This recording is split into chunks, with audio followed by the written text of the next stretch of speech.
Hi everyone, it's Victor speaking, and today we are ready with a video in regards to Saturn and Jupiter ingressing into Aquarius, and this conjunction is going to be happening on 0 degree of Aquarius in 2020 December. So if you like the video, please just show us some love, press like button, subscribe to our video channel, and I hope you can take some very valuable information away today from this video. So I've got today Donnie with me. Hi Donnie. Thanks for having me back so soon. I think we did a video on 2020 already, which is already available on the YouTube channel. But we felt like we needed to add some extra information in regards to this great conjunction going on 0 degree of Aquarius. So today we're just going to dive into it a little bit deeper. And also today we are going to be focusing a little bit more on a personal level as well. So Donnie is going to give you an overview what each sign might expect in 2020, 2021 especially, in regards to the great conjunctions. So without any further ado, Donnie, take it away then. Do you want to start with the Hong Kong chart that's screen shared right now? Up to you, yes. Yeah, because like I find that's probably like this this Hong Kong chart will be very important because like we've just gotten a annular solar eclipse right after Christmas on the 26th of December, and if you just see the Hong Kong's 10th house, you know, there's actually the midheaven at 2 degrees 40, which is just 1+ degree of the eclipse degree at 4. And also, I've plotted 2 more very relevant midpoints in Hong Kong's independence chart for 1997. And it's Mars ascendant midpoint, which is at 4 degrees of Capricorn, bang on the exact degree for the solar eclipse. And the next closest one would be Uranus and Pluto at 5 degrees of Capricorn. So you can see the 10th house of a country's chart will play out so much in the public arena that you can't hide it. It's just like on a NATO level, it's like someone's social standing. So if you talk about a country's 10th house, you'll be covered by the media. Everyone will know about it. There's no hiding. And 10th house is also about the government. That's right. So when I actually delve into the family of eclipses, that this particular solar eclipse on 26 December 2019, it follows the Saros cycle 3 South, which includes the theme of sudden endings of a relationship, possibly with someone younger, and there's a large emotional component, possibly a sense of traumatic transformation, which is very, very apt in this case, you know. So to actually bring it forward, I've actually looked at what the Mars ascendant midpoint can be about, because this actually was triggered by the eclipse. And it's about destroying and creating an identity for the country. So that one I would not say I need to explain much, because like the Hong Kong thing has been playing out quite a bit. And the other midpoint of Uranus and Pluto, as a midpoint, it shows an extreme desire for freedom and change. And the whole nation might resort to drastic measures just to unleash this pent-up energy. So I would say that probably 9 months after this eclipse, which will fall somewhere towards the last week of September 2020, we might actually see a manifestation of this eclipse pertaining to Hong Kong. What do you expect happening in Hong Kong? Because what I really can see here is that Saturn is also going to be hit 3 times by Mars, starting from obviously next year, especially around between September and November time. That Saturn is going to be hugely activated, which also rules the midheaven. So what do you expect happening in Hong Kong then?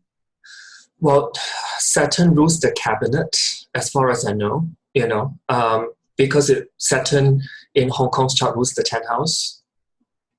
And since we're using whole sign systems, then it will be also the 11th house.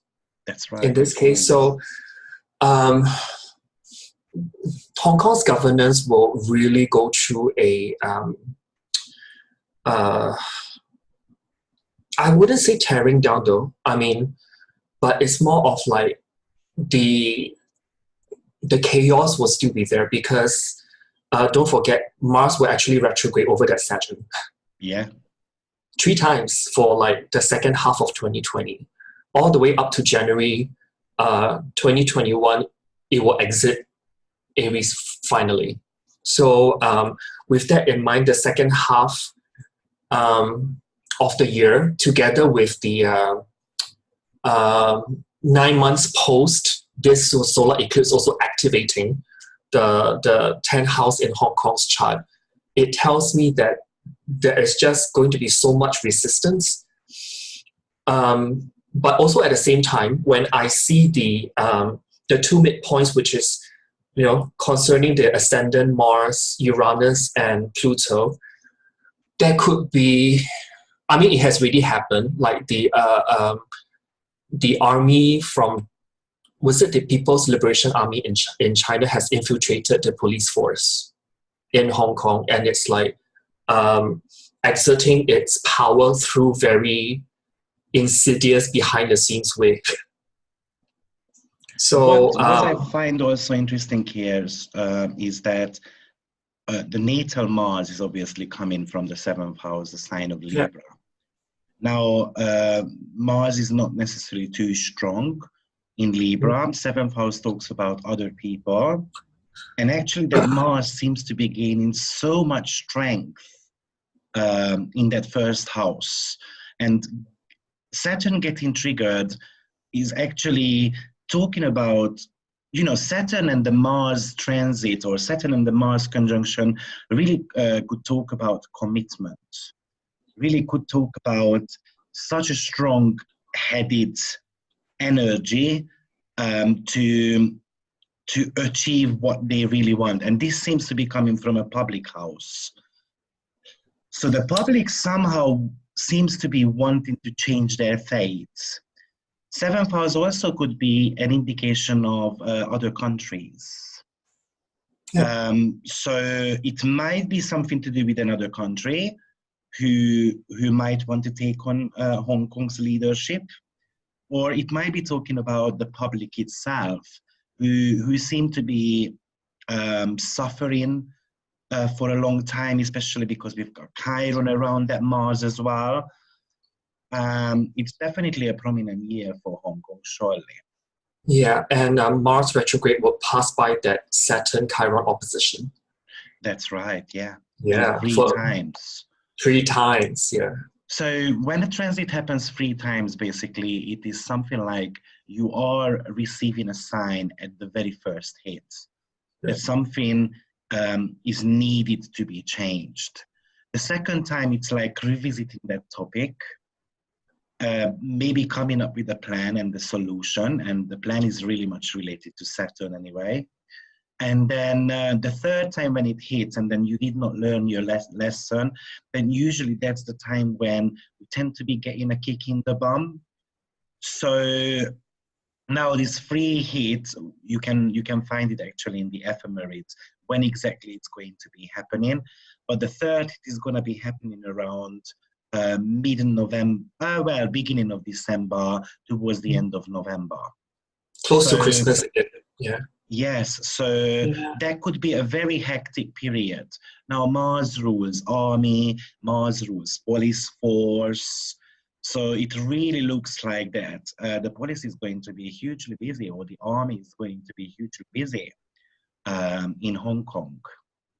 Yeah, Or Mars can rules there be protests. can there be like an obsessive, like the police are gonna step up on the amount of violence they're gonna put forth onto the people, the protesters? Yes, surely.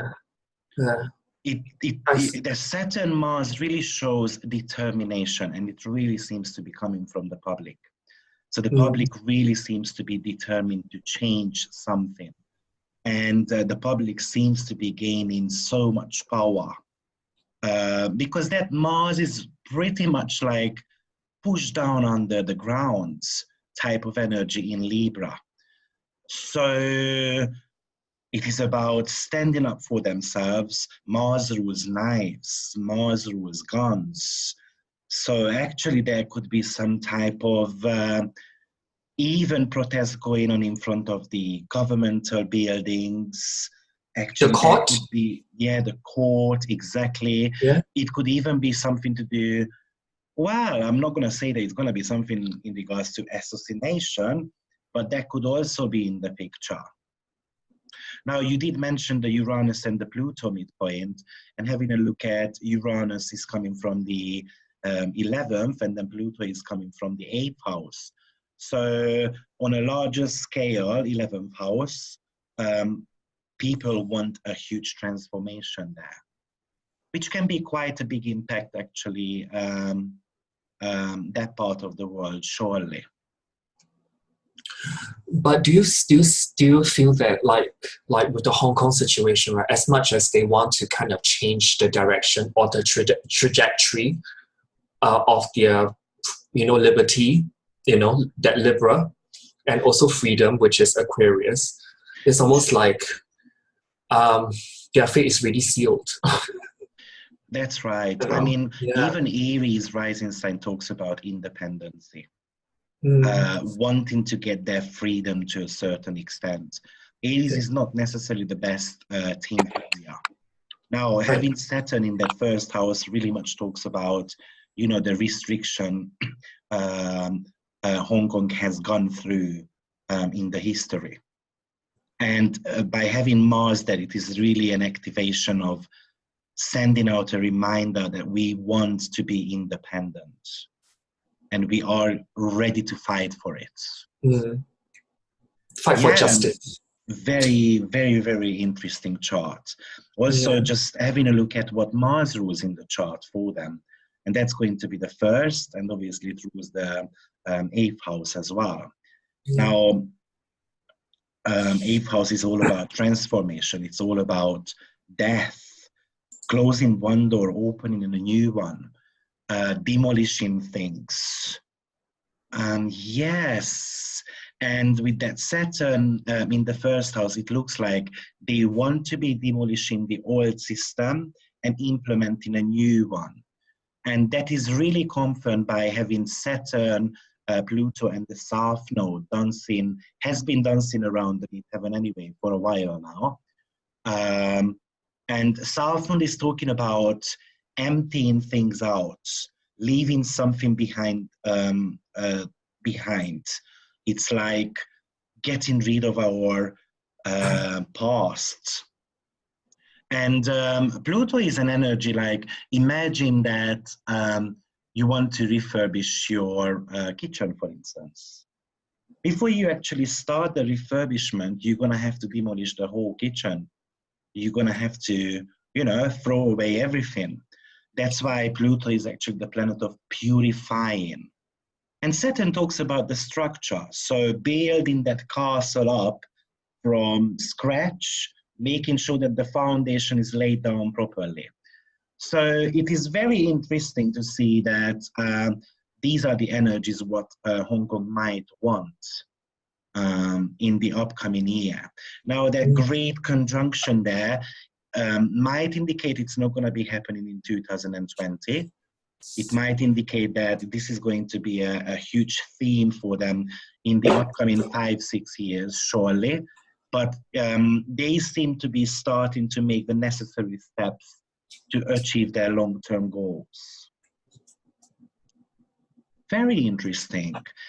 Yeah. So how do you see Saturn ingressing into Aquarius? Well, for Saturn in Aquarius, right? Like even before we, because my thing is that with Aquarius, people first of all associate with the modern ruler of Uranus. And I just find that we need to go back in history to actually give it context of Saturn's role co-ruling Aquarius. Yeah. Because like when people talk about, Aquarius, it's like, oh, all the revolution and uniqueness and all that. But to put it in perspective, Saturn's co-rulership of Aquarius, there's actually a darker side to it. Yeah, so before Uranus was actually discovered in 1781, we need to look back even before 1781 to see how Saturn co-ruling Aquarius, what it's like. So when I think about Saturn's co-rulership of Aquarius, back then before 1781, the most open and the most unique form to display yourself is actually limited to the royalty, the aristocrats, and also the upper class of the clergy. Yeah. So despite, it's still a fixed sign. So it's like, yes, all those people that I just mentioned can display their uniqueness and all that, and can be quite eccentric to the common people. But then like they're all stuck in their own traditionally bounded mindsets, so to speak. And the common man or woman, in terms of their civil rights to actually display their eccentricities and not agreeing with what the rest were saying, they didn't have a good time. They were actually ostracized. They were actually even sentenced to death in some cases. So, but occasionally you have someone who's like an artist or artisan who will actually bring up some kind of quirky. It can be deemed as quirky, or can be like really like forward-thinking kind of ideology, and he or she might actually get rewarded for it. So in that sense, Saturn's co-rulership of Aquarius is, it has its price to pay, so to speak, because Saturn, in the end, is like planet of karma, hence the ring around Saturn. So if I further explore how the Aquarius energy in past centuries are channeled through the planetary energies of Saturn, it is actually through enforced group effort. Okay. Like people being brought together to work together in order to fulfill a larger cause or effort. But this is actually to benefit the elite and those in power. So group effort is, or group involvement, are not really based on free will or the recognition of self-rulership in this case. It is actually structured more of like to strictly stick to social duty and the will of those in control, those higher up. So, because Saturn has this hierarchical kind of energy to it, and the rights and liberties of each contributing individual were not considered important. But it was more of like how be used for that matter. So in that sense, I find that this is how Aquarius channels through the energy of Saturn. And then 1781 came around, and we've got the French Revolution. Yeah. And also the revolution taking place in the USA. That's also when Uranus was discovered. So hence, like in that sense, the freedom for each individual was actually passionately sought after since then. And 1781 is also when, I think it's going to like spill over to the topic that you're going to cover regarding the Jupiter-Saturn conjunction, because around the Industrial Revolution, that's when these Jupiter-Saturn conjunctions first occurred in Earth signs. Yeah. Yeah. So you can imagine how we are tying in all the themes together. So, but even after Uranus's discovery, Saturn has still got a strong grip during this industrial age or revolution, because of the like when the industrial revolution took place, there's like factories and all that, and human abusers, they are not treated well in those places. So like in factories and industries. So in that sense, Uranus kind of come in and kind of ties in with the meaning of the birth of labor unions. And this is to really like to reform, hence the reformation energy of Aquarius for the working class to actually like kind of alleviate their living circumstances from like driven like slaves in those kind of conditions. So I hope that's kind of like the context. Yeah. There is a huge difference between Saturn being in Capricorn and Saturn being in Aquarius. Both signs are ruled by Saturn in traditional astrology. However, Capricorn is a female energy. It's more about internalized restructuring.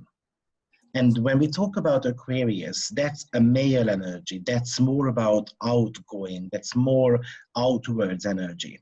So Saturn usually manifests a lot outside rather than internally. So this ingress, in my opinion, is whatever you try to restructure within yourself in the last 2.5, 3 years, let's say since 2017, December, in Aquarius, actually, you're going to have to stick to your ideas. You're going to have to pick one or two, but maybe because with Aquarius energy, it might not be a good idea to pick the first idea. Maybe you're going to have to examine and be a little bit careful, which is again Saturn. But Saturn tends to be a little bit more idealistic, more humanitarian in the sign of Aquarius. So I would say to the viewers that, in the first 6 months of the year, probably you're going to want to examine your opportunities and then picking the best ones. Because actually Saturn is the planet of choosing, the right option for yourself. Saturn is not a greedy planet at all. It just wants the bare minimum, but wants to master that on the highest level. And now, meaning comes across as very important, right? It has to be meaning, yeah.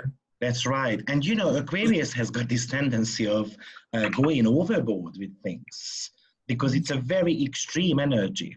Now, even though this is not a topic, but I want to put it out there that, for instance, those people who were born with a Saturn and Uranus conjunction, for instance, it really is about having the old patterns and the innovative energy somehow to be mixed. And I think in the last 20, 30 years, actually, astrology really started kicking in with within the generation of people who were born with Saturn and Uranus conjunction. Because, Saturn is the past, Uranus is the future. And astrology is so good at juggling those two topics, discovering the past and then seeing what the possible outcome is if you make the necessary steps.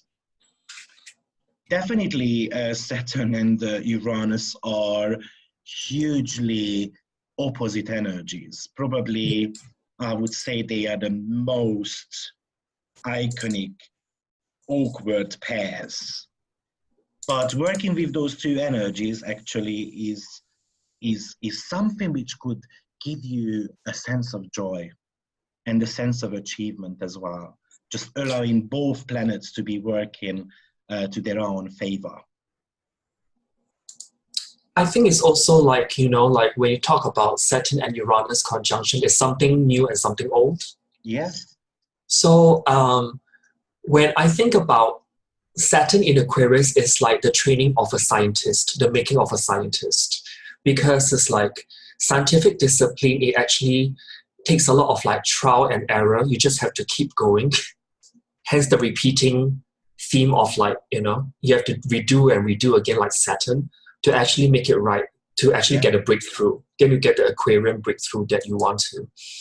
And for astrology, it's like, because the Saturn comes in, the Saturn part in astrology is we are basically studying time cycles. And how do we use the past cycles to actually predict the future, which is Aquarius. So in that sense, yeah, we need a little bit of old and a little bit of new. Hence, I see this Saturn in Aquarius energy as like not totally just sending the system into shock because you want to shock, you know, to change it, to revamp the whole thing. But Saturn is actually to tell us the limitations, or should I say, to sit back and ponder and really analyze, you know, what are the things from the past we can still take from it and move forward with. That's right. Yeah. I mean, in my apprenticeship class, on a beginner level, actually, I speak about Uranus and Saturn conjunction for 2 hours. So it's just one lesson because obviously they are very awkward together. But there is one way how I like approaching Saturn and Uranian energy. Saturn is the doorstep, and the Uranus is the next door you're gonna be opening. So Saturn is gonna have to make that crossover and then open the new door. But obviously Uranus doesn't want to make those steps, or Aquarius doesn't necessarily want to make those steps. Aquarius energy usually is depicted by the fool or by a clown who's gonna be jumping over, you know, the huge, how is it called in English? Like, huge gap, you know. A leap. Yeah, a leap, yeah. A leap. So taking that leap. And that fool doesn't even know whether I'm going to be, you know, able to reach that point. So it's very similar to the Eight of Wands, for instance, in tarot cards. Mm-hmm. Because obviously you've got all those wands flying in the air. We don't know where they are going to be landing, but it's going to be landing somewhere, and then situations are going to come around the way it should be. And that's the mentality of Uranus. But obviously Saturn is measuring things. Saturn is like a measuring cup. You know, how much ingredient I'm going to put into that cup because I want to cook or I want to bake a delicious cake. So these two are very, very interesting energies together. So in that sense, I agree with you. I think Saturn and in Aquarius is definitely going to be a very interesting period for us. And before actually Saturn moves fully into Aquarius, Jupiter will be there first. Yes, that's right. So it's almost like Saturn will actually move to the degrees where Jupiter has passed. So when I can't talk about only like Saturn without like putting in a little bit of Jupiter, because like it's almost like Saturn is providing the concrete crystallization of our experiences when Jupiter passes by Aquarius. So, you know, if we just use some keywords for Jupiter, it's like, oh, you know, this new world, future world, Aquarius, and we are so optimistic about it, you know, Jupiter. And then Saturn just passes by after that, and it's going to give us like how do I put this? It actually tempers the optimism, and it can actually bring a more sustained and systematic release of that Aquarian energy. Yes, I agree. Yeah. I mean, you're just giving me the opportunity to actually talk about this great conjunction going on 2 degrees of Aquarius in 2020 December. But this great conjunction is very, very important from more perspective. One of the most important reasons why is because we are moving from Earth to an air sign. And the great conjunction tends to happen approximately every 19 to 20 years. And what actually astrologers have been doing is they have been tracking the life events, the life themes with this great conjunction going on. And the trend is very, very similar every single 20 years. And the other reason why it's a fascinating event, actually, what is going to be taking place in 2020 is because Saturn and Jupiter tends to be spending 200 years when they meet up together in a particular element. Now, in the last 200 years, actually, it was happening in Earth element. So we are not just going to be having a 20-year period when the great conjunction is happening in air sign, but actually the next 200 years is pretty much determined as well. And actually this great conjunction has been tracked by astrologers for thousands of years. Now, if we really want to be, so the Earth energy started in 1842, so somewhere in the 19th century. And then in the last one we had was, well, before the last one, actually, we had one in, it finished in 1961.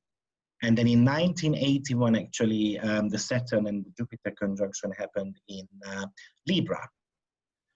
And this tends to be happening around at the end of the cycle, when there is a slight changeover. And then if we really think about what was going on in 1981, well, we might want to approach that from what air and earth sign means. So earth talks about the material world. That talks about your possessions, talks about, food industry, talks about the environment, talks about animals, controls, politics, hierarchy figures, and in territories. And in the last 200 years, these were all very important things. But in 1981, when actually the great conjunction took place in the sign of Libra, which is an air sign. An air sign is all about connectivity, connections, communications, building relationships with others. What happened around that time? The computer actually appeared. And we have been having computers since the Second World War, but no one really could afford it. It was something which was so expensive that there was no way for us to be, having one. But actually, air talks about spreads. It talks about information. So the information spreads like fire. Like this, right? Exactly. Horizontally outwards kind of air energy. Exactly. So in 1981 and onwards, till 2000, when that great conjunction actually, the period finished, basically everyone started having mobile phones. Everyone started having a computer. And because they could afford it. And it became a necessary item as well for them. So it's very, very important. Now, going back in the history a little bit, actually the last air period was in 330 to 550 CE. And the CE is the common era. And that was the period when people became very bored and they wanted to create new communities for themselves. People questioned who was in charge. Actually, that was the period when we experienced the fall of Rome as well. So there was like a decentralizing energy going on in that era. Basically, the borders became kind of more open. I wouldn't call them invisible, but you know, they were more open. There were plenty of fights over territories, what part belongs where, you know, and basically what happened is people started really moving around, looking for better opportunities. Actually, the empires were questioned whether it's necessary or not. They kind of experienced the loss of centralized power. Actually, some of the bigger cities or the centralized power got moved to different areas.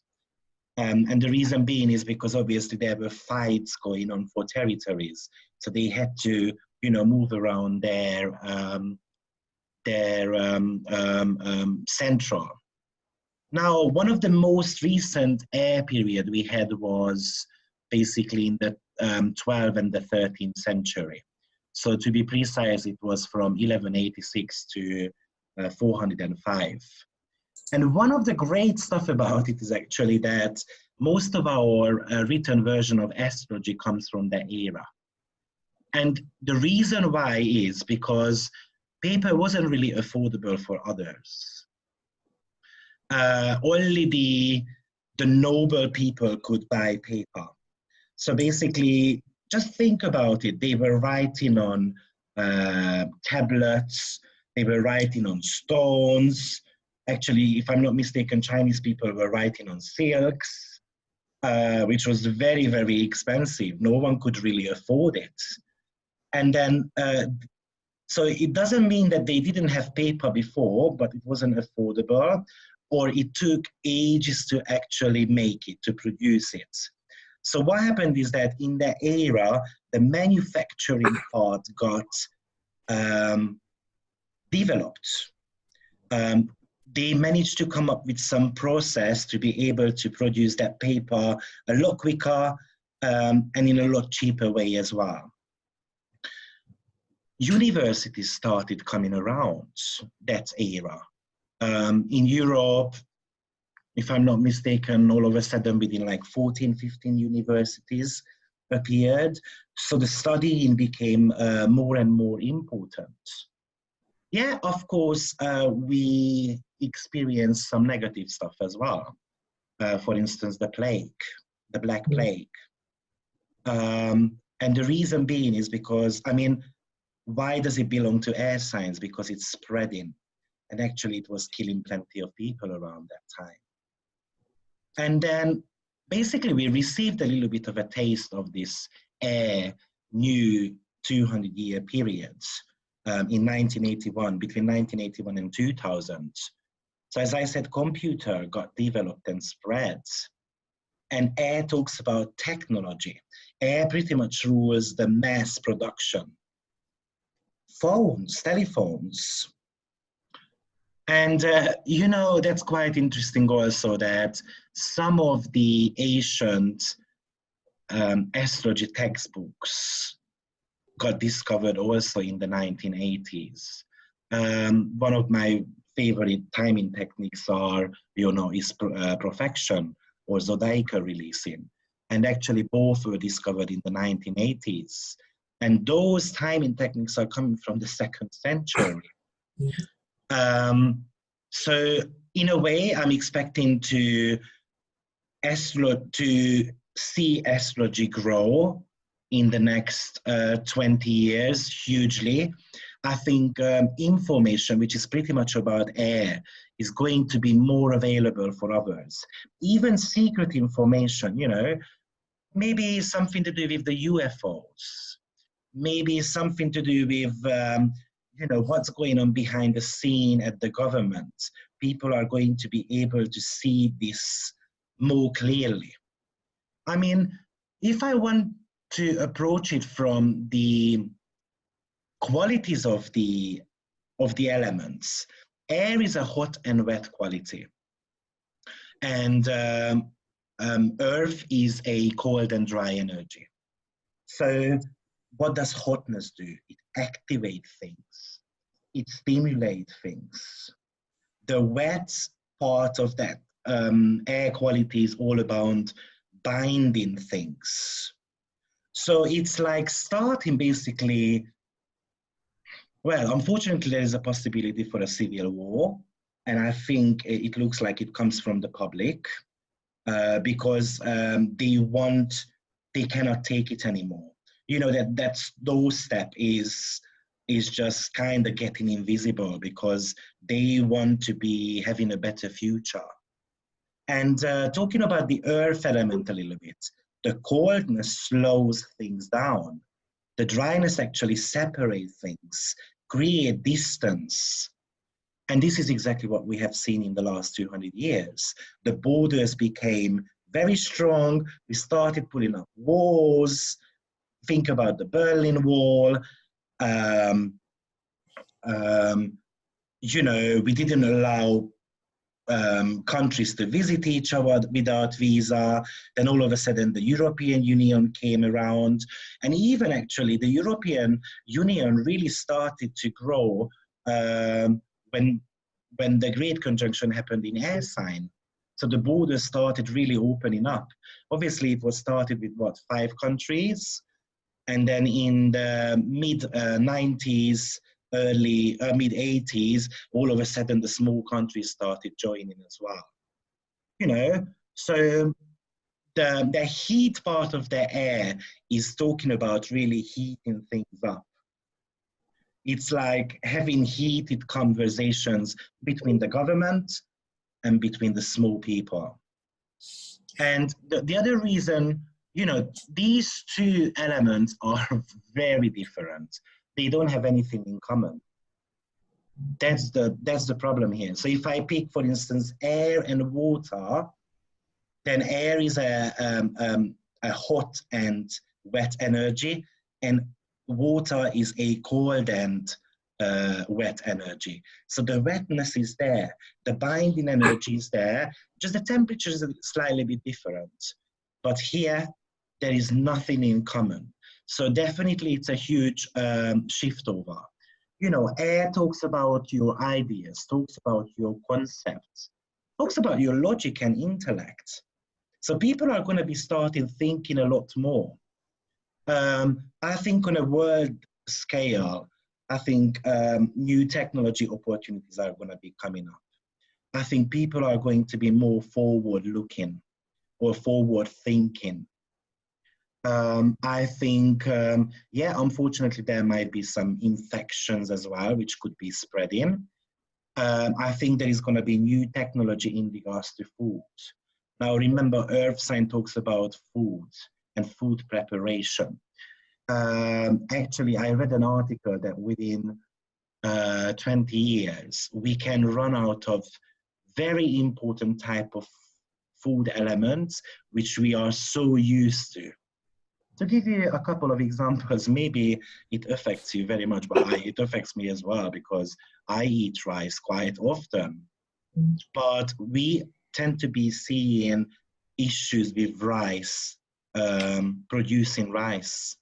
So apparently within 20 years, especially, I'm going to be talking about this on Friday, by the way, but I'm going to be doing a video on stock market and financial situations and so forth.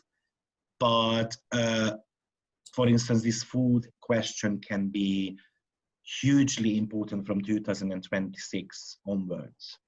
I am really seeing a collapse there in the stock market, which we are already going to be seeing signs from this year onwards. But anyway, so stay tuned in regards to that. I'm going to be posting the video. Yes, probably new, something to do with languages also could be very important. Yeah. People might start studying new languages. And maybe actually the Chinese and the Russian language is going to come back, or actually the Russian in Europe especially, going to come back in the center of attention. You know, Chinese language could become a worldwide language as well in the next 20 years, or maybe 200 years, but they definitely seem to be gaining power. I reckon it's going to be happening in the next 20 years anyway. You know, Earth element talks about resources. So we tend to be running out of rice, coffee beans, tea leaves, nuts. I read that an average American eats 1.3 kilos of nuts a year. So can you imagine there is no peanut butter? It might sound luxurious stuff, isn't it? But when you are I'm drinking 3 coffees a day. I cannot imagine paying like £20 for a coffee somewhere. And apparently Starbucks and Costa realized what is going on. So they are working on different types of solutions. And actually this Aquarius energy could give that solution. And it is all happening because of the weather conditions. So do you reckon that the Saturn, because Saturn in Aquarius, it will go into, let me check the date. Saturn will enter Aquarius, I think, was it in March? Yeah, March, yes, the very first. It will stay there up till, it will stay until 1st of July. And during that Saturn in Aquarius, right, the short little stay, it will actually square Uranus and Taurus. Yeah. I believe we are going to be experiencing some extreme weather conditions. Also stay tuned, because I'm going to be doing a video on weather conditions as well, affecting Australia. And I'm going to be discovering whether they should be experiencing something similar in the near future. So I'm going to try to post that video on Wednesday. But yeah, I think we could really experience extreme weather conditions within that 4-month period. We are going to be getting a little bit of a taste what is going to come up in the next 20 years. You know, do you reckon element. Yeah, sorry. Do you reckon cities will be, because you said, right, Aquarius is hot and wet, it's air, right? So do we actually see the current arrangement of cities will be more decentralized? Yes, I'm also expecting the cities to be more decentralized. Maybe that power is going to be shifting into different areas, or maybe it's going to be shared. For instance, I know in Hungary that was the case in 1980s, 1990. Actually, that was before 1989. So actually the power got shared. So Budapest had 2 parts. There was Buda and Pest. And then when Budapest wasn't in a good shape, then the power went to Debrecen and so forth. So Debrecen is the 2nd biggest city in Hungary. So for instance, yeah, that could happen in certain countries. You know, air element is associated with spring, and earth is associated with autumn. So think about spring, that talks about blossoming. So by the end of these 200 years, if the earth survives, actually there could be blossoming going on. Spring talks about initiations, talks about, you know, the nature starts blooming. Now, it doesn't mean that we should be wearing a rose-colored glasses. It just indicates that people are going to be taking more actions against the old pattern, which are not serving us anymore. And as I said, Earth is associated with autumn. And autumn is all about preparation for hibernation. It's like a consolidating energy. It talks about falls. Think about the nature, what happens in autumn. Basically, the leaves are falling down, the leaves are discoloring, the days are darker.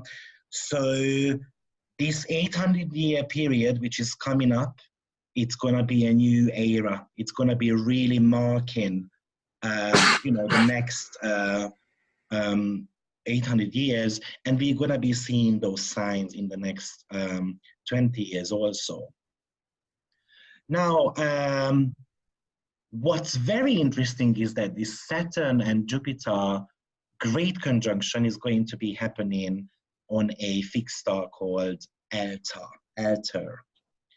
And Altair talks about boldness, talks about, unfortunately, bloodshed as well to a certain extent.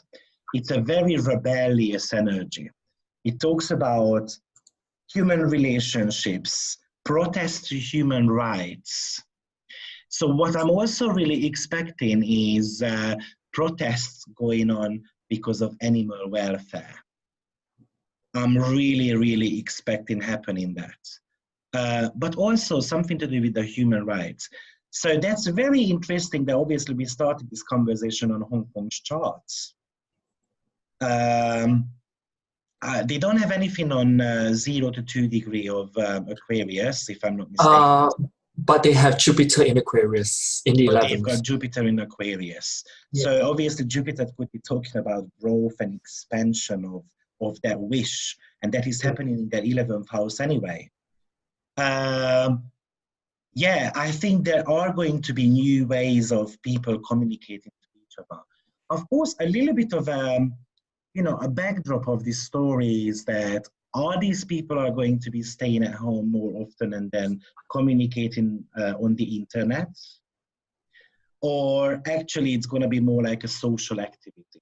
So there's a little bit of a danger there, that you've got all these options. You know what, if I want to talk to you, I don't need to go to Singapore. I just open up my laptop and then I can see whatever you do, and then I can even follow your life. So it's a little bit of a comfy type of energy. And because Aquarius is a fixed sign, has got the tendency for comfiness, a little bit of a laziness, a little bit of a stubbornness as well.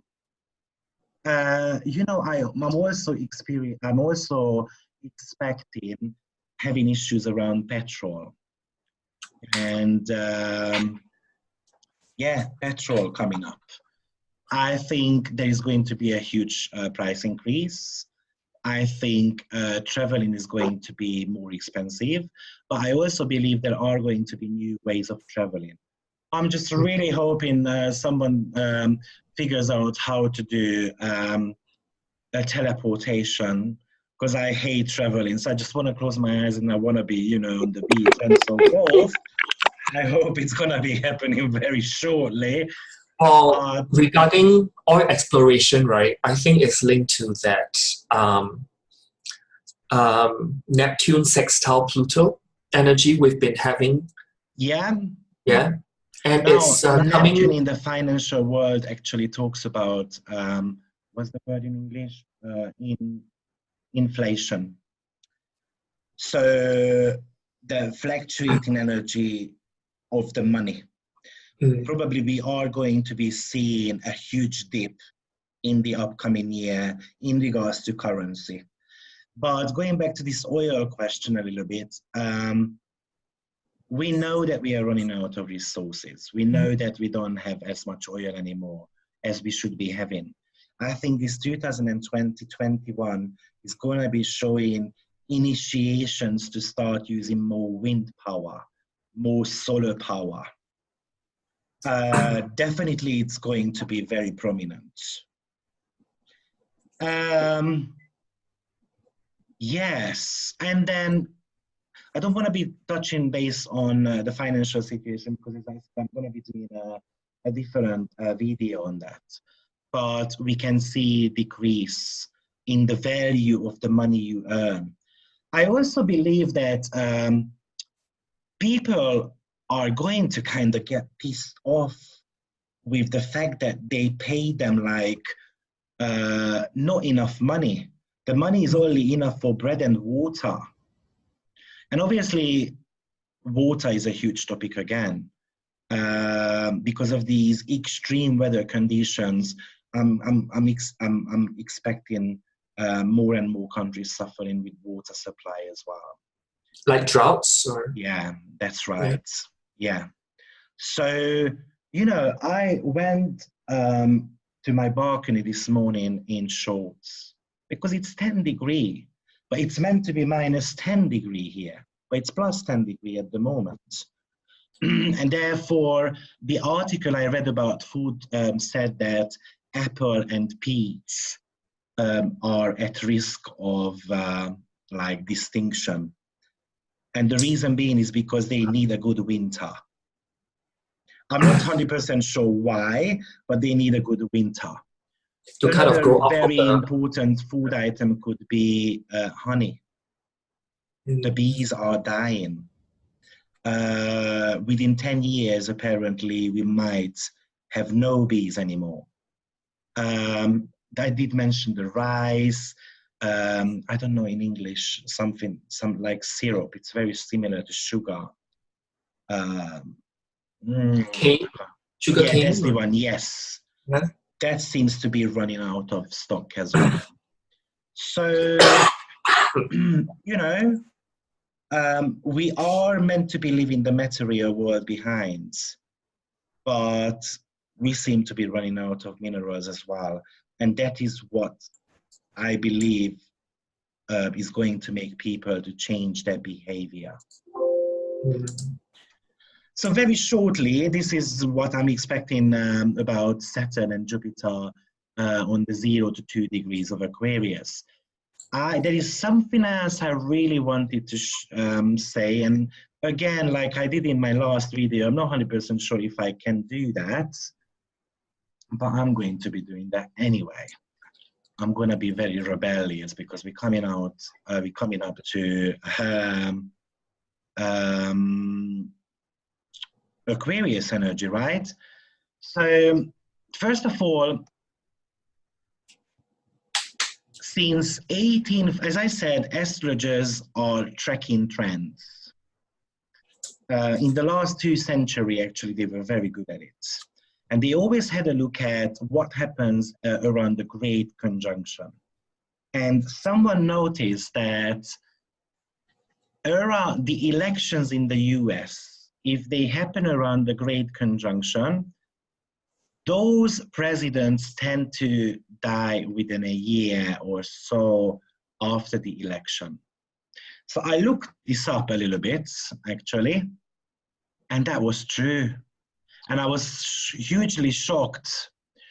9 times it happened that there was election going on around the Great Conjunction. 5 times out of 9, actually, the president got assassinated, right? Or attempted, or attempted assassination. Yeah. Yes. Twice, actually, they died of some kind of illnesses. And the last 2 occasions, actually, nothing happened to them. But remembering again that the last one started with air as well, and it was on Earth. So just out of curiosity, I pulled up Donald Trump's chart, whether I might be able to see something in regards to this topic, because I think it could be very fascinating. And what I have noticed, and guys, I don't want to make predictions on whether he's going to get assassinated or not. I found this article to be very interesting, and I was trying to find something in regards to, this matter, astrologically speaking. So what I have seen is that in his solar return chart in the upcoming year, and let's not forget we are going to be having elections as well on the 3rd of November. Yep. The rising sign he is having for the year is going to be Cancer, which pretty much talks about public. Obviously, Cancer talks about nurturing, and it is really triggering his 12th house, which actually could be talking about hospitalization. It could be talking about some terminal illnesses as well, actually.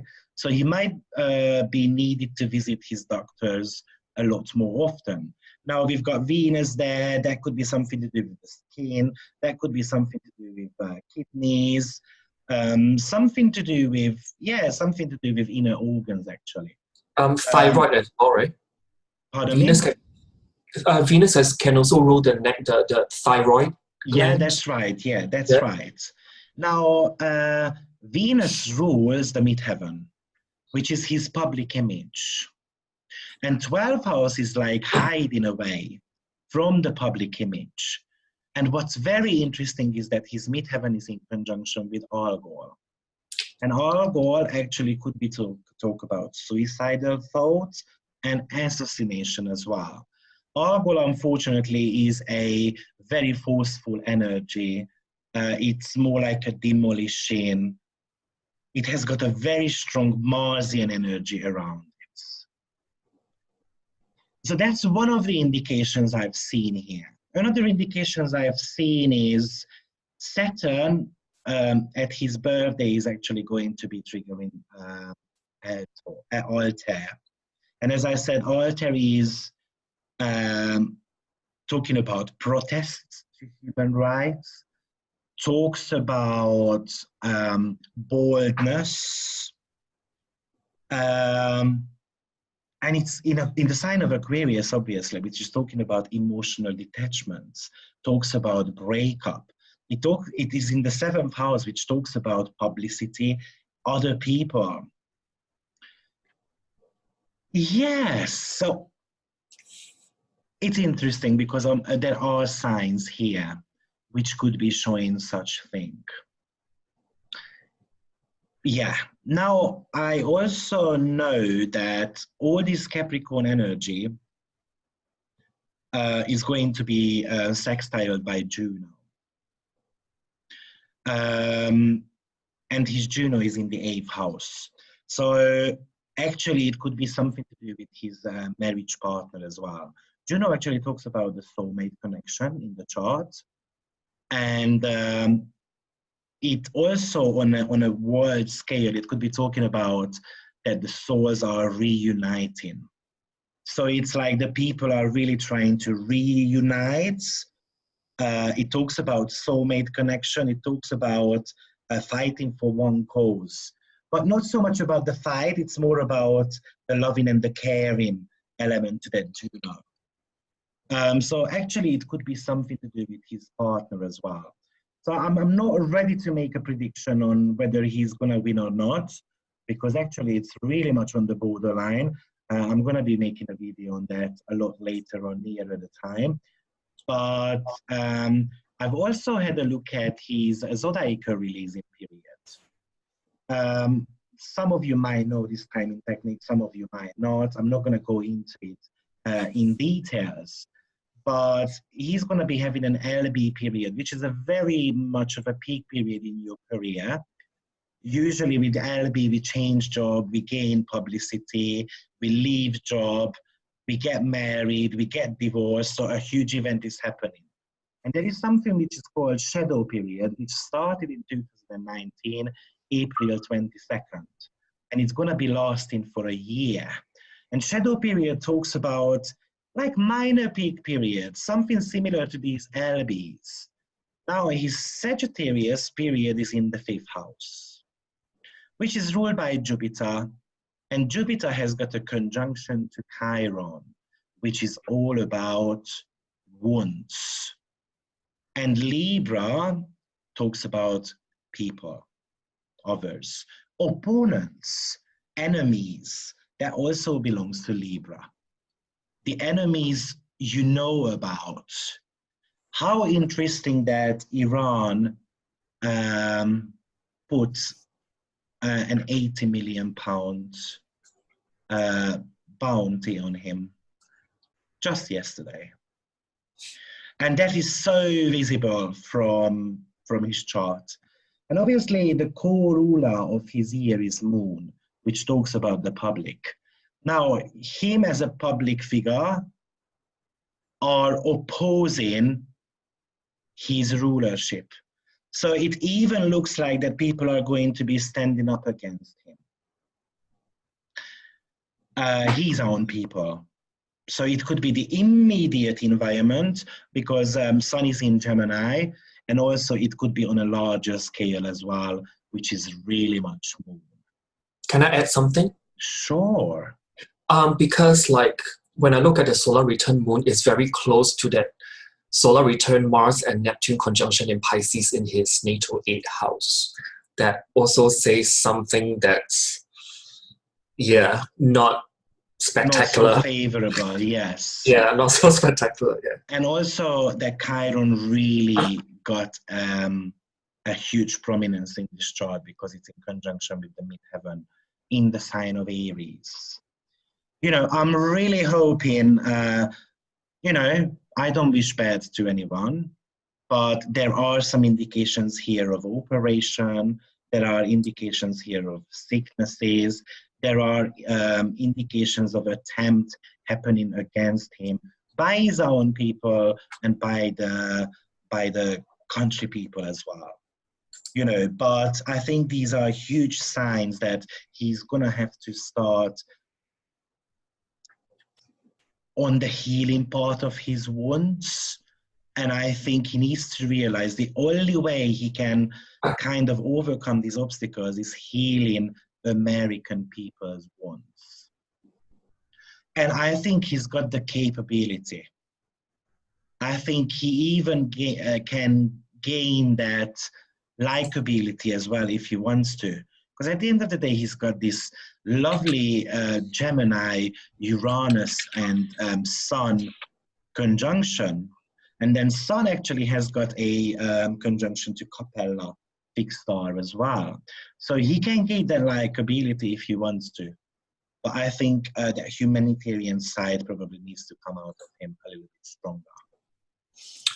I've dug up the US chart for 1776, and Donald Trump's Chiron is on America's Saturn in Libra. Interesting. Exactly 14 degrees of Libra. So. Guys, I just want to remind everyone that this is not a prediction of about his lifespan. I just wanted to show you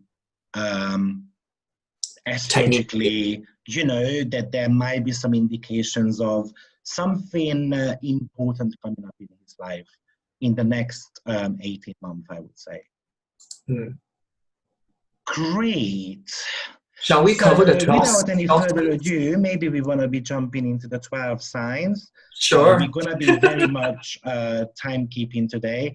So we've got 20 minutes kind of to share what the next 12 months, what's the next 12 months brings for the next, for the 12 signs. Yeah. So let's start with an Aries rising sign then. Sure. I think before that, can I just kind of summarize what we are saying about this grand conjunction, like within like 2 minutes? Because I actually have a paragraph which I typed 2 years ago, which is kind of like sweetly summarizes what you actually said just now. So I wrote something like, with the impending basic cycle of historical change denoted by conjunctions of Jupiter and Saturn, switching element from Earth to Air from 2020 to 2219, as set for a cycle lasting from 2159 to 2179. During this period of 2020 to 2219, it symbolizes a resurrection of scholastic awakening in the fields of historical philosophy and theology that can enrich and advance what we know about universally based spiritual knowledge and technology for our healing and ascension. With a forward movement into an era of global communications, as witnessed from 1980 to 2000, where we saw the first Jupiter-Saturn conjunction in the sign of Libra, information is coming in, may spread faster than ever before, far and wide. The choice is on our end to connect, balance, and integrate for our own personal truth.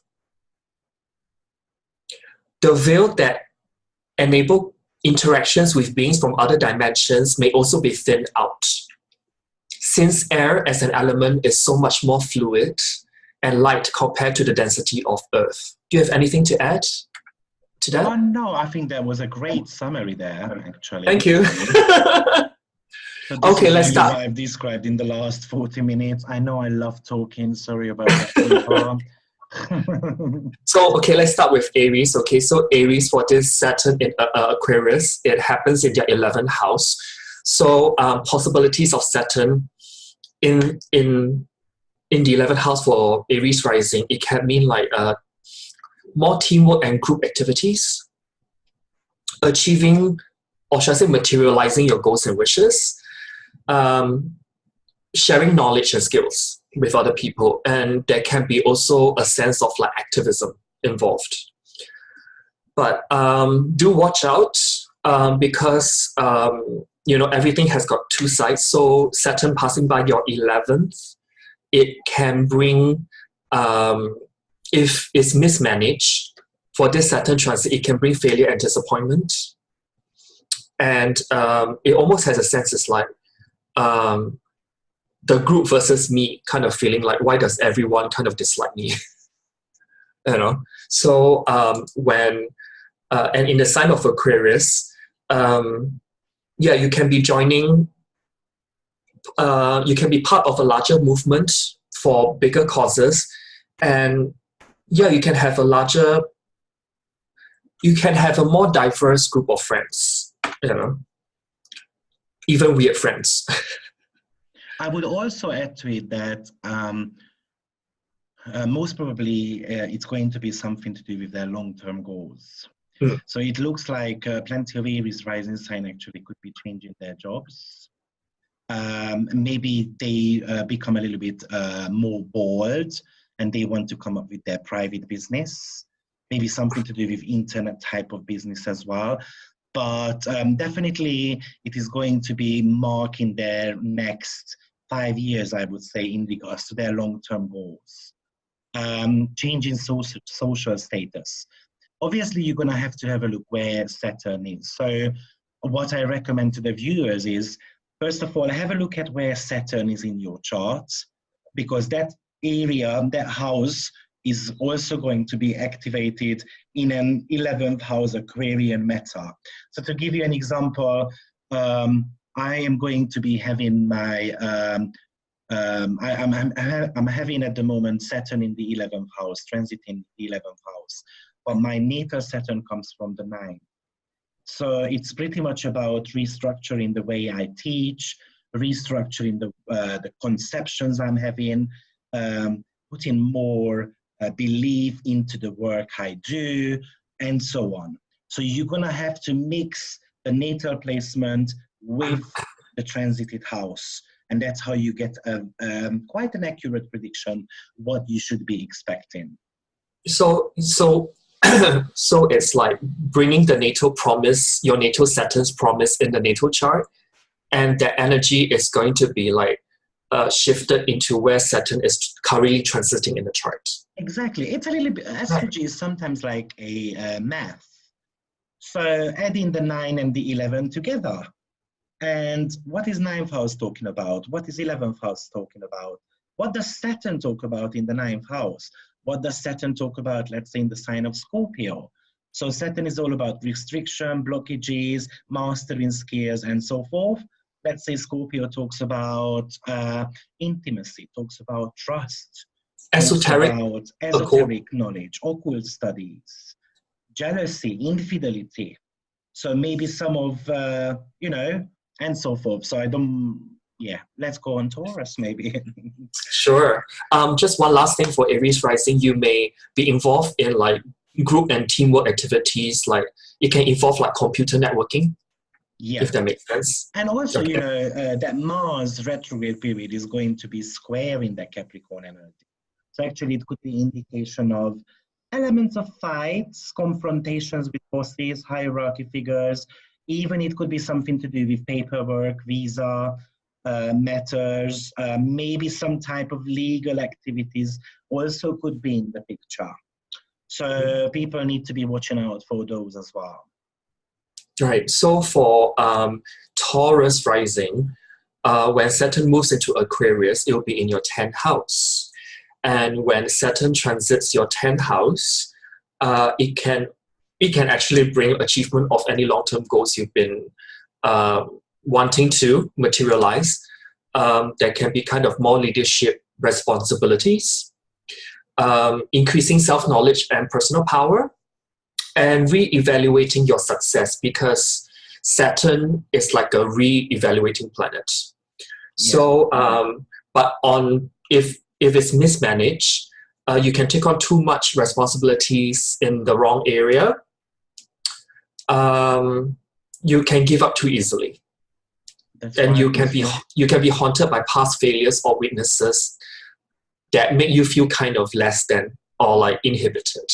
So since Aquarius is in by sign is in your 10th, it can be like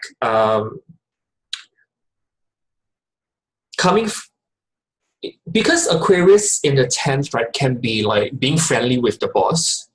So it could be due to you being friends with the boss that you can achieve your long-term goals. Yeah, that's true. Yeah. And it could be also like, because Aquarius is also quite rebellious, so you can probably achieve your long-term goals by, just being more exciting and be more kind of forward, future-oriented as well. And you might actually you may actually kind of just come into your own and work in technology, so to speak. Okay, so let's go on to Gemini. Gemini, Aquarius, Saturn is going to transit your 9th house. So when Saturn transits the 9th house, it can mean committing to a belief system. It can make you ponder about what is the true meaning of life for yourself. What is the truth? Saturn transiting the 9th can actually make one study abroad. Yeah. Because Saturn has a separating influence. And of course, you can just like rework your writing, teaching, and publishing goals, if you have any. But if it's mismanaged, you can have like a spiritual crisis. And also, because 9th house is also a legal house, so there can be legal difficulties. Any legal activities when Saturn transits the 9th can actually drag it out. So it can take longer than usual.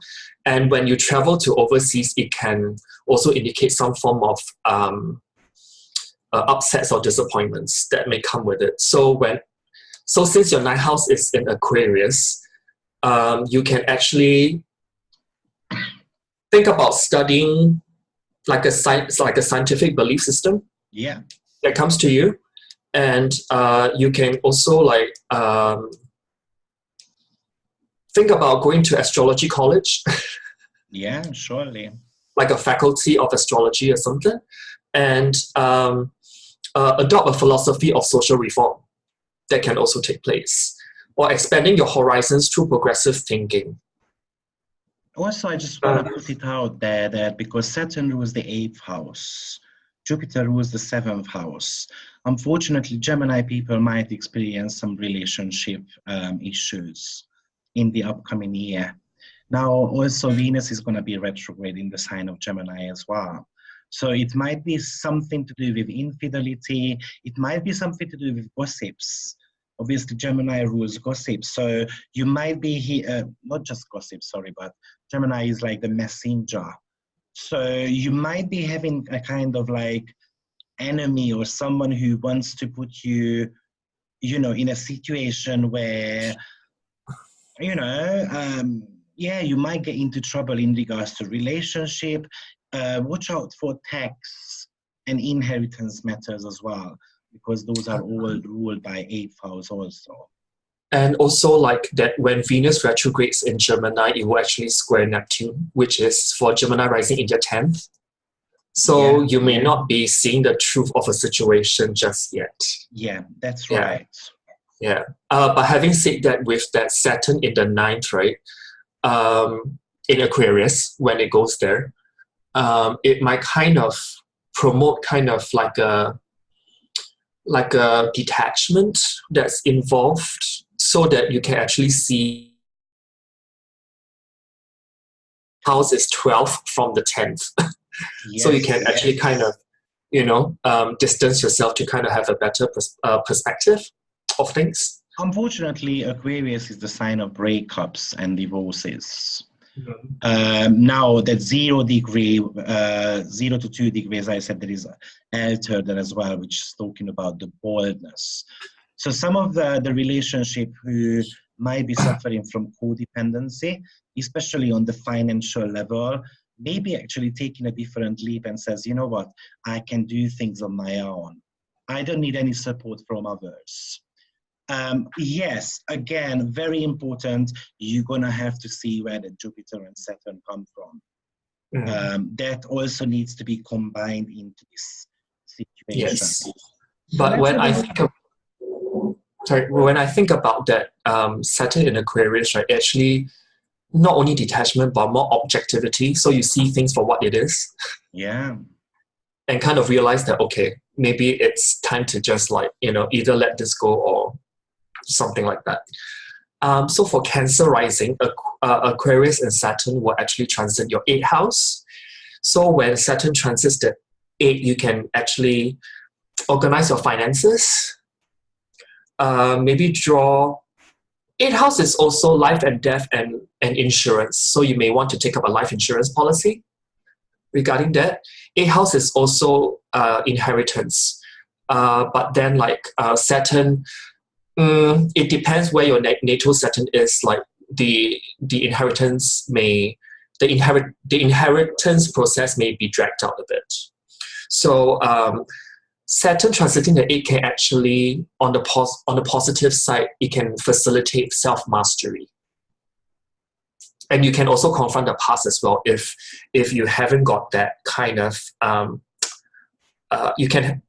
if you have been kind of avoiding it, so Saturn comes by and let you face the cold hard truth of things. And but if it's mismanaged, when Saturn passes by your 8th house, you could be feeling quite trapped in a financial deal, and a bad one. And also, Cancer rising sign, I think, need to watch out for their lifestyle as well. I think that Saturn and Jupiter conjunction are really asking the Cancer rising people to change lifestyle, to invest. Investment belongs to the 8th house. So to invest time and effort into their health, or something to do even with how they approach, their eating habits, their daily routines in regards to, work and so on, maybe gym time. Now Saturn rules the 7th and Jupiter rules the 6th house. So if you are having some health issues, actually the positive thing is that it can take a positive turn because you might be meeting a very good doctor.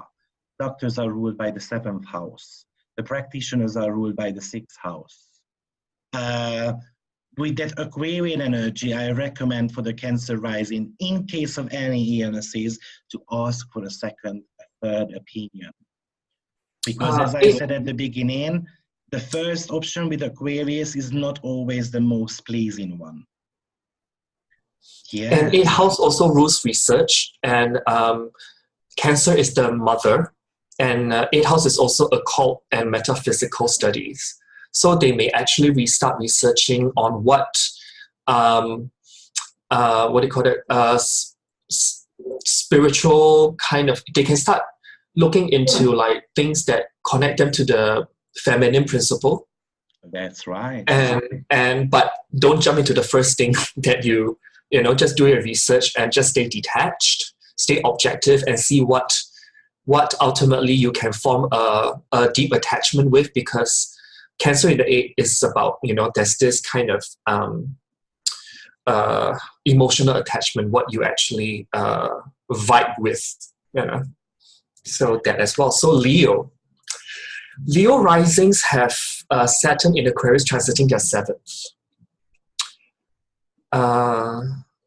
On the positive manifestation, you can actually make a marriage commitment, but it can also mean ending a failed relationship. But on the other hand, you can also establish a business partnership together with someone. On a more general level, you can meet the expectations of others. It's like your promise to that person is it. Yeah. And also, Saturn transiting your 7th house can also mean like recognition of your skills and talents. If it's mismanaged, you can actually hang on to an unhealthy relationship. In the worst case scenario, it can lead to a divorce if you're married. It can lead to some form of withdrawal or isolation within a relationship. And also, because Saturn is there, it can also mean like avoidance of confrontation and conflicts. So when Aquarius is in the 7th, is the 7th sign from the rising sign for Leo rising, you can actually experience like you will need your partner to have a more like wayward kind of quality to them. So some may actually want to date an astrologer. Exactly. Some may want to date a scientist. Some may want to date a social reformer. Or like I exactly wanted to say something similar because obviously the 5th and the 6th house is also going to get triggered as well. So if Leo rising people are single, actually they can meet a very karmic long-term partner in the upcoming year. Yeah, it might start with a little bit of a hardship. It might, you know, be jumping into a relationship or a very early conclusion in regards to that flirt and so forth. But actually, it can manifest in a positive way as well. Now, you might experience some issues with your co-workers, having the 6th house being activated by the Saturn. So again, some confrontations around there, especially because there is a square coming from Mars also in the second part of the year. So that could be something to do with the exchange in opinions, having different opinions about work. Yeah. What do we expect on Virgo level? Well, but for a Leo rising on a more mundane level, they can just be attracted to a techie. Someone who likes technology a lot, you know, Aquarius. So for Virgo rising, Saturn is transiting in the 6th in the sign of Aquarius. So it can mean changing job or the way that you go about your work environment. What's your routine like? Some Virgo risings can actually undergo some form of counseling or therapy to heal. Diet is also a 6th house thing, so you can be having a radical change to your diet, what to eat, what not to eat. And that also includes an exercise regime. You know, maybe in the sign of Aquarius though, it can be kind of something that you will be suspended in the air. Yeah. And you know, like, the 4th and the 5th house gets triggered also. So actually there could be some health issues in the family. Virgo rising people need to be tackling. Virgo rules health anyway. It talks about lifestyle. So somehow the lifestyle definitely needs to be changing. I mean, you know, Virgo tends to be a perfectionist, tends to be having, you know, Virgo is the sign which doesn't mind working 60, 80 hours a week. And that Saturn is going to be a reminder in the 6th house that you can't do that. You can't do that, or you are going to be seeing some negative connotation to it. Yes. So, yeah, again, being careful about that. And if that Saturn in Aquarius in your 6th is not handled properly, you might face some kind of burnout. Yeah, surely. Working too hard, because Virgo's like it's a sign of working, yeah. So, and also chronic health problems and depression might set in as well. Also, maybe some of the Virgo rising people are going to want to have a baby, or they want to be having a pet. So some type of expansion of the family also very possible here.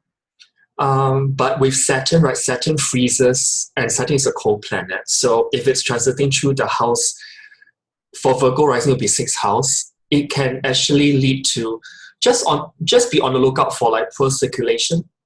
Yeah. Also, you know, it could be something to do with connectivity with your family. A lost brother, lost sister, you know, maybe some arguments which you have been having, you know, with your family, actually could be sorted.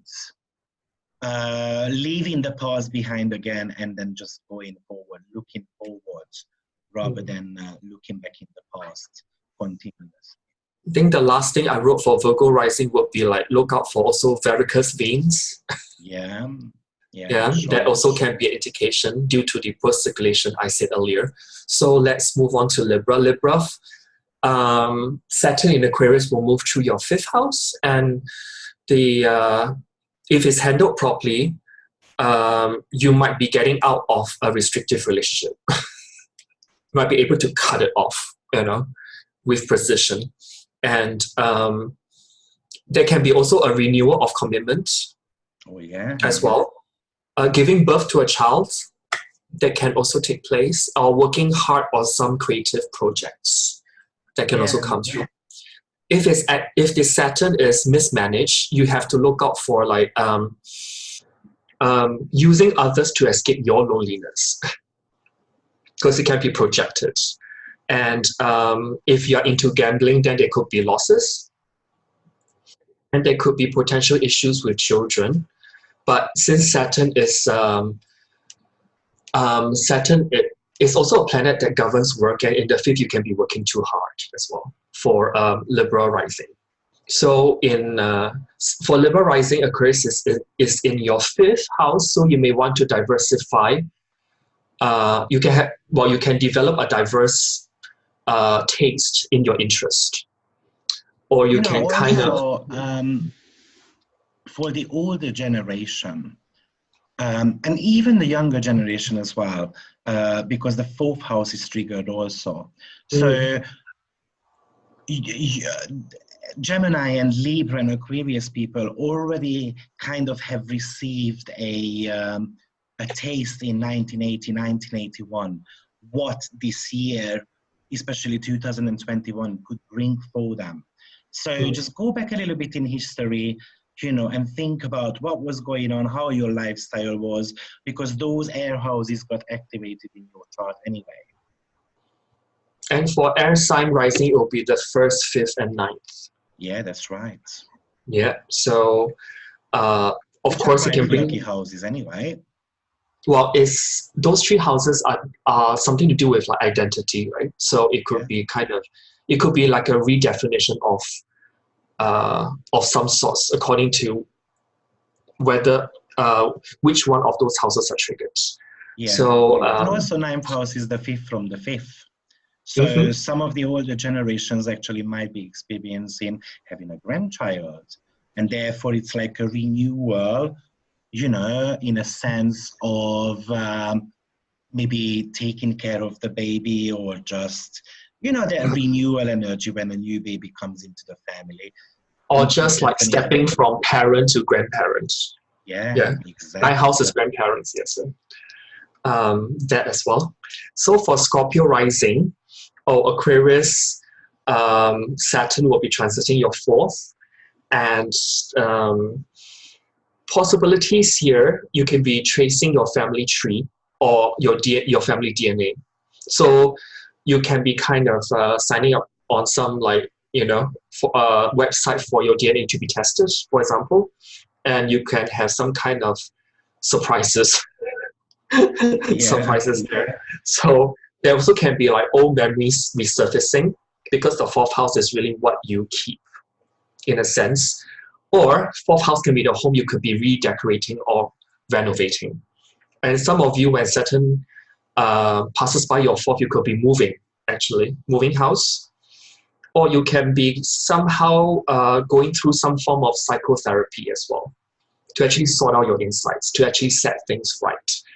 On the more not so positive manifestations. When Saturn passes by your fourth, you can be haunted by your past. Skeletons from the past can come out in crystallized forms. And you could be trapped in some kind of codependency. Or the physical home can become a burden. If you're trying to sell your house, maybe the process will be dragged out. Yeah. Also, fourth house also rules one of the parents, so Saturn is like the end of the road, sad to say, for some of you. So when since Aquarius is your fourth house cusp in terms of sign, it can bring shocks in the home, one thing, or you can have alternative home arrangements. Some of you can actually use the internet, Aquarius. Some of you may even list your house on Airbnb. Some of you might be experiencing like a growth in a sense of moving away from parents, maybe trying to buy your own property. Yeah, there could be a little bit of hardship there, but there is a possibility for it. Also, you guys might be experiencing financial restrictions within the family.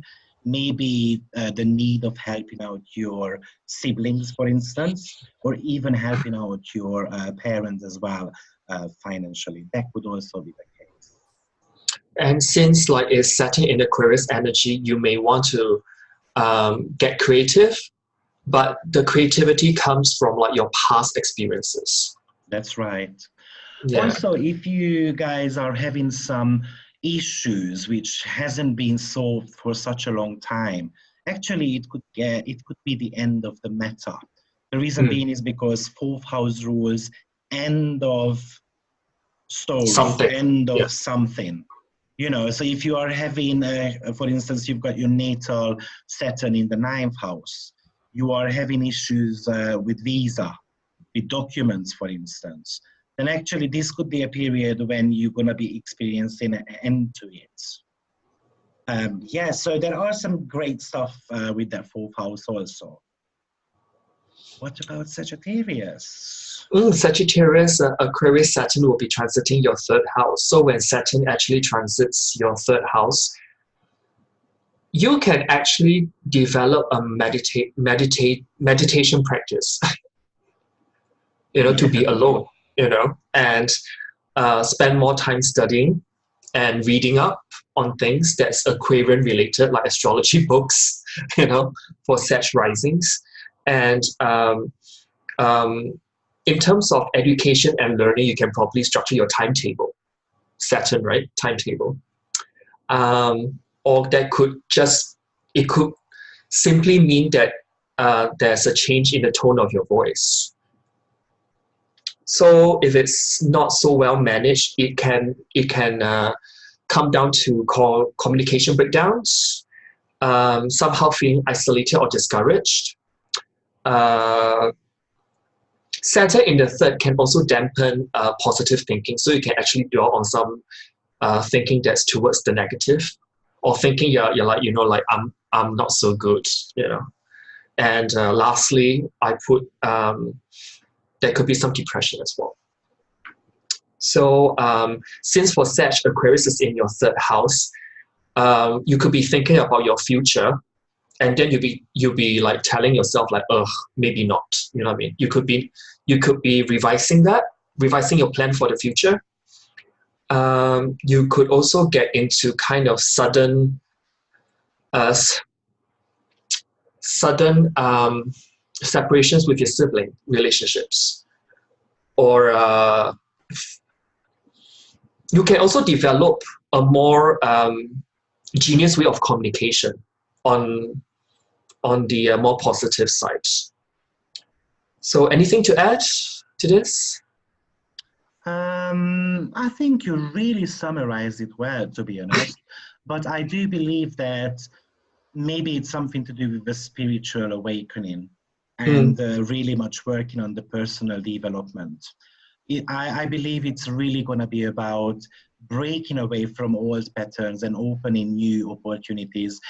And it could really be on every single level of your life. It's like starting completely fresh. New job, new relationship, new house, relocation, you name it, and it could happen. So definitely this is the sign where, you know, things are really looking up. I mean, you know, being careful, because that's Saturn, all those planetary alignments are going downwards. So you definitely need to be able to examine the situation and trying to choose the best possible action you want to take, because you don't want to go even, you know, down on the ladder, basically. Because it's below the horizon for Sag rising, all the Capricorn Aquarius energy is below the chart in the first quadrant, and it's all about internalizing what you want. Yes, exactly. Go inside. Yeah, go inside. And you know, when your fourth house get activated by this third house alignments, actually Saturn, Jupiter, Pluto are all climbing up. So Libra rising sign could be seen an elevation in the next, especially 7 years. And by the time the Saturn reaches the 7th house cusp, probably you're going to see that your life is shifting into something better. Of course, it really depends on where your natal Saturn is. So we're going to have to compare those as well. But overall, yeah, I just wanted to put it out there that Libra rising should be looking up to the sky now. And the last thing I put for Sag rising here is you could potentially be having, through internal reflection, brilliant flashes of insight. Yes. As well. And let's go to Capricorn rising. So Saturn in Aquarius will transit your second house, and Saturn transiting the second house. Second house is your gifts and talents, and also the money that you earn. So Saturn, when transits the second, it can mean some form of a consolidation of your financial security. Saturn in the second, it can actually also mean starting an apprenticeship as well, and learning new skills and talents, developing a personal value system, and also getting a better job in the process. If this Saturn is not balanced properly or mismanaged, so to speak, you can be you feel limited by your choices, and there could be a sense of inhibition and insecurity around that. The more negative manifestation, you can actually lose financial security or employment. Or you can be hoarding pointless possessions. But then, since Aquarius is on your second sign from the ascendant, you will find new ways probably on the internet to sell those pointless possessions that you have, to clear those out, you know, from your closet. And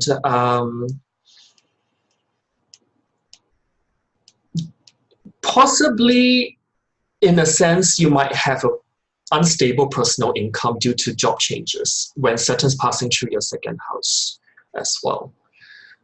Anything to add there? No, I pretty much agree with that. I think that was a great summary there. Thank you. And yeah, Aquarius rising. So this Saturn is going to transit your rising sign house, which is the first. And when Saturn is transiting the first, you can be on a life review, like a soul-searching journey. And you might be more on the side of introspection, because Saturn does that to you. And through that, you can actually do more self-discovery at the same time. For those who felt the past few years because of the eclipses in your 12th and 6th house, you may actually take this Saturn that transits your first house to undergo some form of therapy, or even like consult an astrologer to have some insights into the situation, to actually help you find new ambitions and goals moving forward. Like you can actually look into the future and, okay, like this is this is my vision board for the future. You can actually do that. So if you have a mismanaged transiting Saturn in your first, you can, well, in terms of energy level, it can be like low energy, and you could be feeling more tired.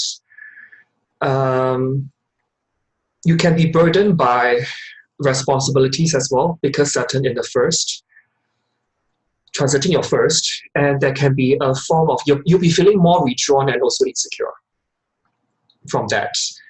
But having said that, because your rising sign is an Aquarius, through all this unpleasant, potentially unpleasant or pleasant depending how you handle it, you can develop a wider sense of social consciousness that comes with it.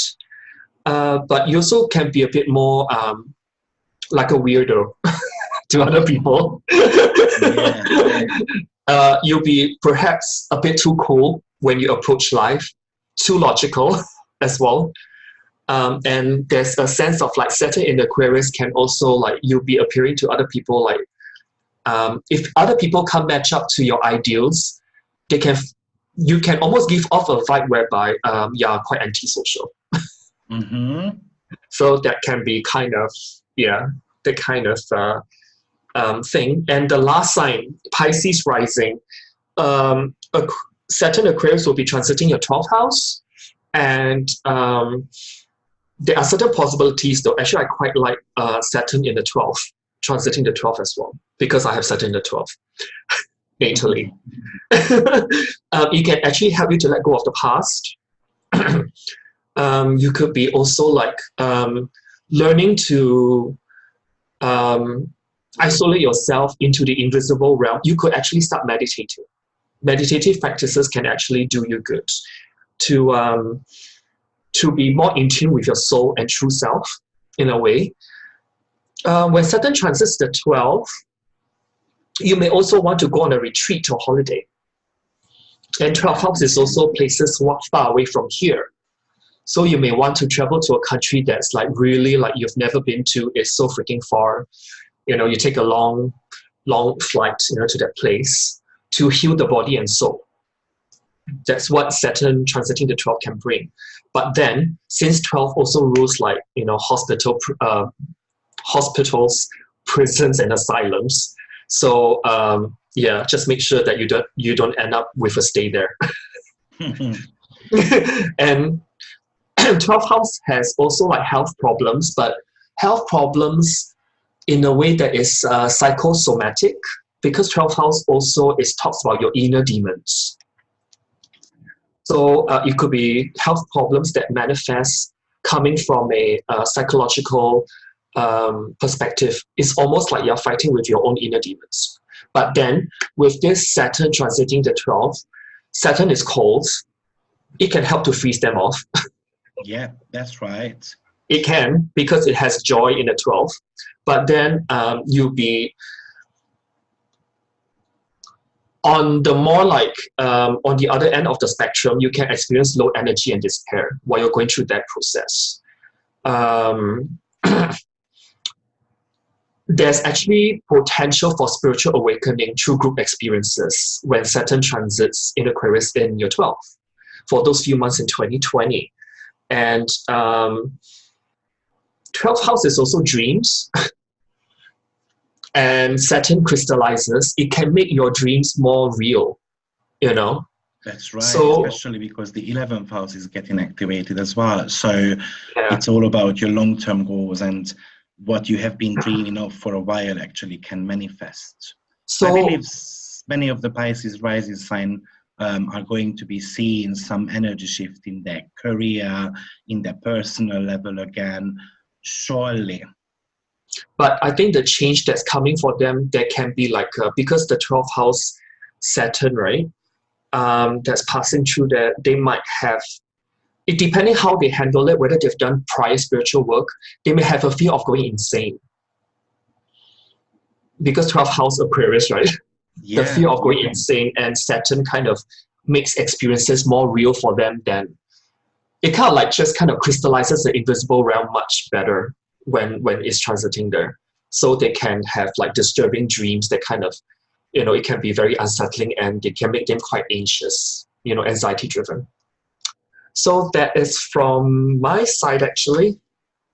Thank you very much.